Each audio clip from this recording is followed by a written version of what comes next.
Bonjour, bienvenue sur la capsule de Global Ferret Migration. Je suis Charlemagne M. Ferret, spécialiste en droit de migration. Alors, nous sommes dans les bureaux de Global Ferret Migration pour monter cette capsule vidéo qui va nous donner des informations sur le Canada. On donne notre temps en s'occupant des jeunes par exemple, en leur servant de guide, de mentor, de grand frère, en leur donnant des conseils. Je m'implique aussi à ce niveau-là. Je fais aussi récemment, je me suis impliqué en politique. C'est quelque chose que je découvre, que j'ai envie de faire aussi. Je suis aussi dans le milieu universitaire où je fais du mentorat avec des jeunes finissant en urbanisme. Je fais de l'accompagnement pour l'insertion professionnelle. C'est un peu ça que je fais. Donc au Canada, on a plus d'opportunités, là où dans beaucoup de pays, c'est pas tout le monde qui peut s'impliquer en politique. Alors qu'au Canada, il y a la possibilité, je me rappelle, on avait eu l'opportunité de suivre, d'avoir un témoignage d'un frère ici qui a brigué la mairie de Montréal. Si vous n'avez pas suivi la vidéo, vous pouvez aller suivre dans notre vidéo. Il y avait une vidéo, il a partagé son expérience que tout est possible. Vous avez parlé de l'église. C'est quelle sorte d'église? Parce que souvent les gens pensent qu'une fois immigré au Canada, je ne peux plus aller à l'église, je ne peux plus faire mes activités, alors que c'est juste une autre vie au Canada, avec les normes canadiennes, parce que nous sommes en Amérique du Nord. Vous avez parlé d'église, quelle est cette église? L'église s'appelle Source de vie pour les nations. On est en plein centre-ville de Montréal. Le pasteur s'appelle pasteur Jean-Luc. Que nous saluons en passant, papa. Oui. Alors, ça fait peut-être une dizaine d'années que je suis à cette église. On est avec les jeunes. C'est une église chrétienne avec plusieurs nations. Voilà, donc c'est pas quelque chose de très difficile. On a un horaire comme tout le monde.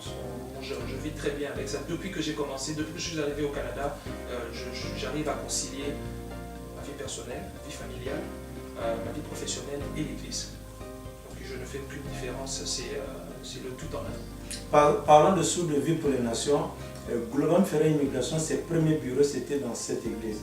Le pasteur a cru à notre vision, il a prié pour nous, il nous a accompagnés. Pendant beaucoup d'années, je ne me rappelle pas combien là, on était à Source de vie pour les nations. Voilà pourquoi nous en profitons pour dire un grand merci au travail que le pasteur fait pour son accompagnement, pour sa prière.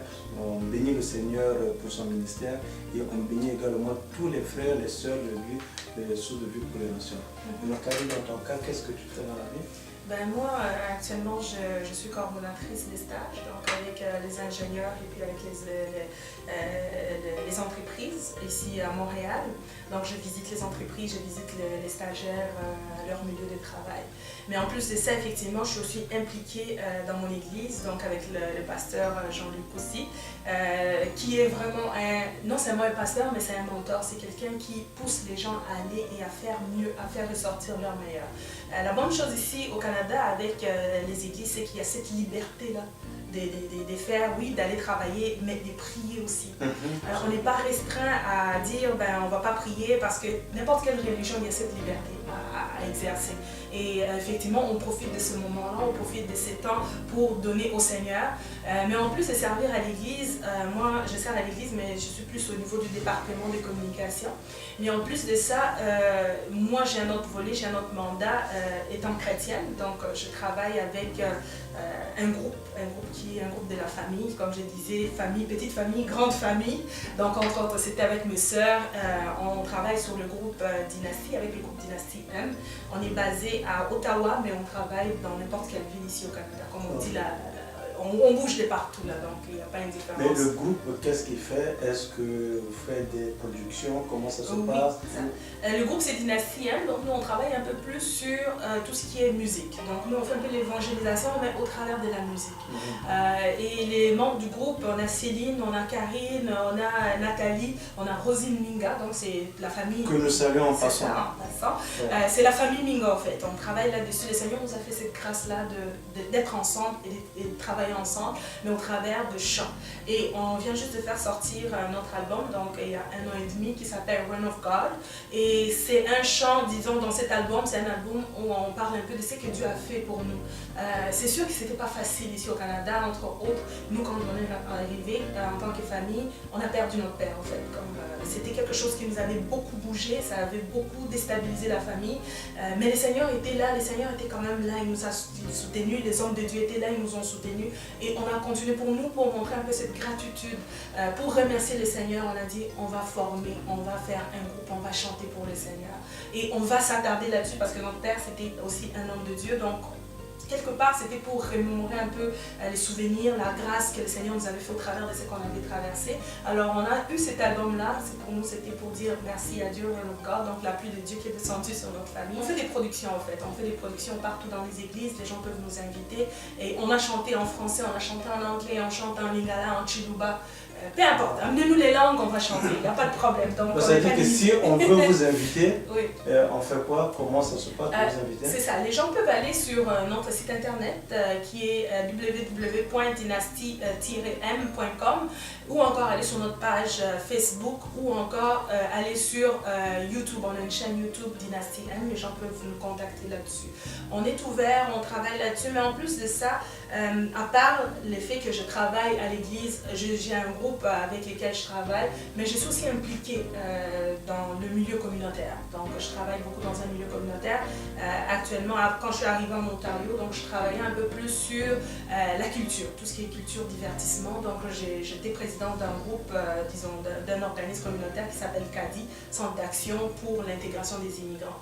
Et nous, c'était plus au volet art. Donc on voulait un peu prendre la jeunesse, travailler avec la jeunesse et faire des festivals, montrer un peu que oui, je ne sais pas que je suis arrivée au Canada, j'ai perdu toutes mes valeurs, j'ai perdu ma culture. Alors nous, c'était au travers de la musique, au travers des chants, au travers les arts, les poèmes.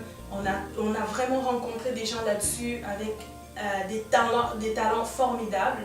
Et à part ça, actuellement, on travaille sur un projet aussi, c'est avec la télévision Malaika. En passant, je salue le directeur général qui est vraiment un de mes bons amis.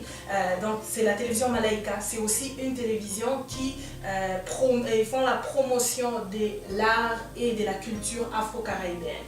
Alors, on organise souvent des concours de talents pour les gens qui veulent. Ça s'appelle GEPAD. Donc, on a eu en 2016, en 2017, en 2018, on va avoir aussi un concours. Donc, c'est vraiment de mettre la culture africaine en avant. C'est sûr qu'on est au Canada, on a beaucoup de culture, mais nous, on ne veut pas que les gens les ressortissants de l'Afrique ou encore des Afro-Caribéens puissent perdre cette culture. Et on a des enfants qui naissent ici, mais ils doivent avoir une identité. Alors, pour nous, c'est vraiment beau de voir les jeunes, comment est-ce qu'ils peuvent chanter dans les langues, danser avec vraiment écrire des poèmes. Le gouvernement encourage ça. Voilà. Il y a Patrimoine Canada qui appuie, il y a le Conseil national des arts canadiens qui appuie là-dessus. Donc, ils sont vraiment, comme j'ai dit, le patrimoine canadien, il est assez multiculturel. Et nous, on veut profiter de ça, on veut travailler avec ces gens-là, on veut travailler les gens qui ont des talents et tout ça, ils peuvent venir nous contacter, ils peuvent venir nous voir. Et nous, c'est vraiment de faire la promotion. Lorsqu'on a un gagnant, à partir de ce concours, donc on l'accompagne dans son cheminement professionnel ou encore, si je peux dire, dans son cheminement des carrières. Donc on les accompagne là-dessus et c'est vraiment des très beaux projets et on veut vraiment faire rayonner la culture afro-caribéenne là-dessus, ici au Canada et à Montréal.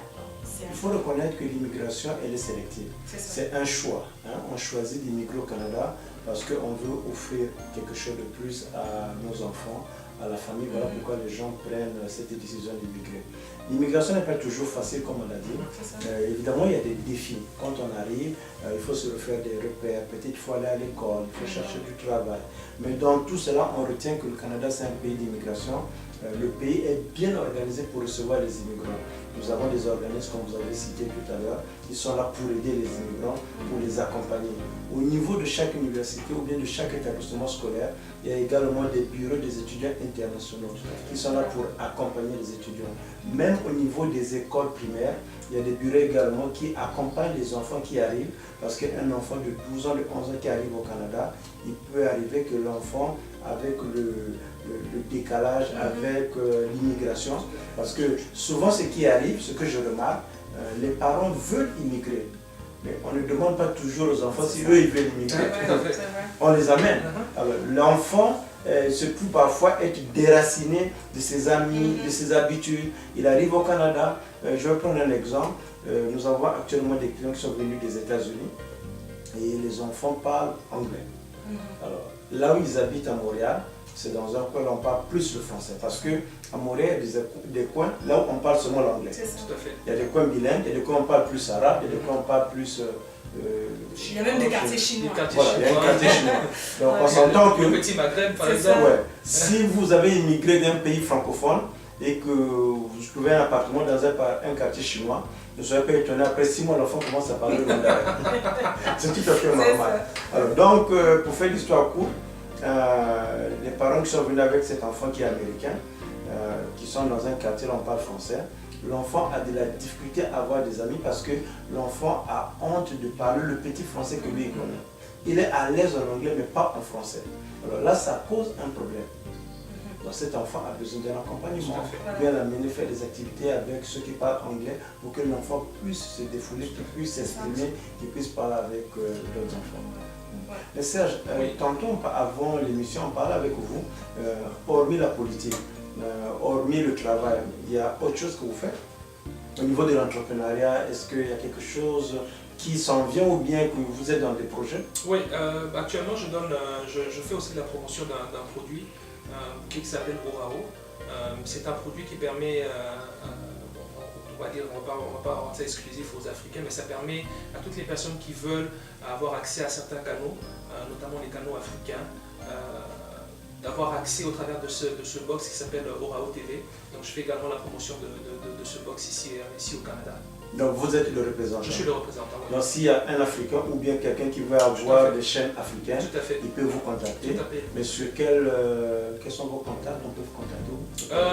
Vous pouvez aller sur le site internet de la compagnie, donc oraotelecom.com, en ligne. Donc toutes nos coordonnées sont là. Également les miens, parce que je suis représentant ici au Canada. Donc c'est ça. Vous pouvez me contacter soit par téléphone ou par email. On répond assez vite. Ok. Alors j'aurais une dernière question pour vous concernant la manière dont nous vivons au Canada. Nous savions qu'il y a l'hiver, l'été, il y a le printemps. Souvent de l'extérieur, comme ça disait au début, quand c'est arrivé, il faisait froid. Est-ce que vraiment il fait tout le temps froid? Ben, il ne fait pas tout le temps froid. C'est sûr que l'hiver, d'une année à l'autre, ça se diffère. Comme l'été et tout ça, mais le point, c'est pas juste de dire est-ce qu'il fait froid, il fait chaud, c'est d'avoir, si je peux dire, l'habillement qu'il faut. Et pour ça, je pense que le Canada est très bien équipé là-dessus, parce que moi, je me rappelle, je venais de l'Afrique à 30 degrés, je suis arrivée en décembre à moins 20 degrés. C'était d'un pôle vers un autre, donc c'était autre chose. C'est vraiment les chocs, j'arrive et puis j'avais juste un petit manteau, non, c'était rien de comparable. Mais en même temps aussi, c'est vraiment d'avoir l'habillement qu'il faut. Et on peut s'adapter. Moi, ça fait quoi, une dizaine d'années que je suis là. Chaque hiver est différent et tout ça. C'est pas d'avoir froid parce que... Vous êtes né en Afrique, hein? Oui, je suis né en Afrique. Donc ça veut dire que les autres aussi peuvent venir? Oh oui, certainement. Si nous sommes là, c'est possible. Nous avons survécu. Par exemple, aujourd'hui, on tourne cette capsule. Il fait quoi? Plus 1 ou bien moins 1? Mais vous êtes bien habillé, vous n'êtes pas dans les fourrures. Ça veut dire qu'on peut s'adapter. Le pays est bien organisé. Et le métro il chauffe, il y a le chauffage partout, dans les bus, des voitures, donc il y a les chauffages un peu partout, c'est pas dans les écoles, dans les buildings, des fois... Mais on ne voit pas les ours dehors, hein, les oursons, on ne voit pas. Non. Parce que les gens pensent, quand on voit le Canada, on pense à l'hiver, on pense à des forêts, des igloos. Ouais, des igloos. C'est une pensée qui est erronée par rapport au Canada. Non, mais la ville est assez structurée, très bien structurée.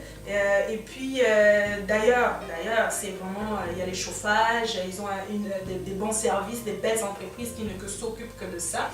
Mais c'est vraiment de savoir, ça peut être aussi en hiver. Les gens, en été plutôt, les gens vont penser qu'en été, il fait tellement chaud, alors qu'il y a des places commerciaux, des centres commerciaux où il y a même de l'air frais. Quand je suis arrivé, je crois, en avril, et en été, j'étais vraiment choqué de voir qu'on distribuait au centre-ville les Coca-Cola gratuitement. Oui. Je ne veux pas dire que tous les étés, on vous distribuait Coca-Cola. C'était, je suis tombé, il y avait une promotion, une publicité. C'était gratuit. Donc, tu passais, tu prenais une bouteille. Bon, comme je venais d'arriver, j'ai fait au moins 3 tours.